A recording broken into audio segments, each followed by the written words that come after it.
The scene is the northern slopes of the Brecon Beacons, but those young farmers are not Welsh.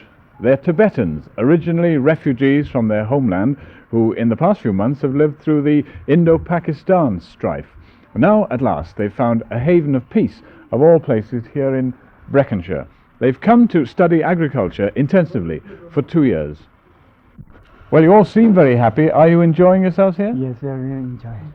What do you like about this place? Mostly the weather. It's very cold weather, and usually we are living in a cold country, so we are fit for this country climate. Are there any other ways in which South Wales is like your home country?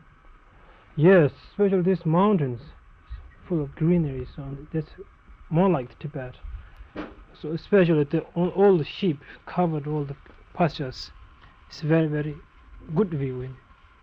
Now, you two were on the advanced party, weren't you? You've been Yes. here for some time. Your English is very good now. What was your job? My job, To prepare this farm? yes. Get ready for the next coming boys, and they are the party. next party. Yes. Okay, These are your colleagues on the right who've just arrived from Yes. India. Yes. And how do you think they like it? Nice. What? Good.